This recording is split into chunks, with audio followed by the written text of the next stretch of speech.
Latest updates के लिए हमारे चैनल को लाइक, शेयर और सब्सक्राइब करें। साथ ही नोटिफिकेशन के लिए बेल आइकन दबाना ना भूलें।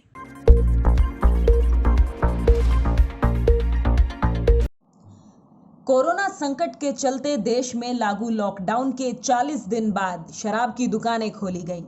लॉकडाउन के तीसरे चरण में 4 मई से सरकार ने शराब की दुकानें और ठेके खोलने की अनुमति दे दी है। आए दिन शराब की दुकानें खुलते ही लोगों की किलोमीटर लंबी कतारें दुकानों के बाहर लग जाती हैं। शराब की दुकानों और ठेकों के बाहर सोशल डिस्टेंसिंग की जमकर धज्जियां उड़ाई जा रही हैं, जिसके बाद सुप्रीम कोर्ट में भी शराब की बिक्री बंद करने को लेकर याचिका दायर की गई थी, लेकिन सुप्रीम कोर्ट ने याचिका पर किसी भी तरह का आदेश देने से मना कर दिया और राज्य सरकारों को शराब की होम डिलीवरी करने पर विचार करने को कहा।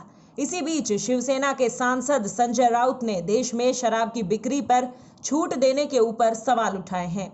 संजय राउत ने ट्वीट करते हुए लिखा, केवल 20 लोगों को अंतिम संस्कार में शामिल होने की इजाजत है, क्योंकि मृत शरीर में आत्मा यानी स्पिरिट नहीं होती।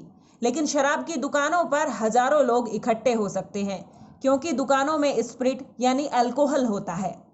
गौरतलब है कि गृह मंत्रालय की संयुक्त सचिव पुण्य सलीला श्रीवास्तव ने हाल ही में सोशल डिस्टेंसिंग की गाइडलाइन जारी की थी। गौरतलब है कि गृह मंत्रालय की संयुक्त सचिव पुण्य सलीला श्रीवास्तव ने हाल ही में सोशल डिस्टेंसिंग की गाइडलाइन जारी की थी, जिसमें उन्होंने बताया था कि शादी विवाह के फंक्शन में सिर्फ 50 लोगों को शामिल होने की अनुमति है, जबकि किसी के अंतिम संस्कार में सिर्फ 20 लोगों को शामिल होने की अनुमति है।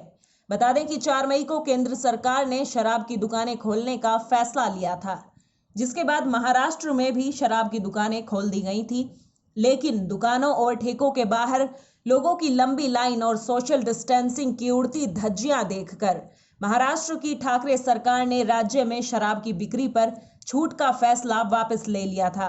हालांकि कई अन्य राज्यों में भी लोग शराब खरीदते समय सोशल डिस्टेंसिंग का ध्यान नहीं रख रहे हैं। ऐसे में पुलिस को लाठीचार्ज भी करना पड़ रहा है। कई जगहों पर तो शराब की दुकानें और ठेके पुलिस ने बंद भी करवा दिए हैं।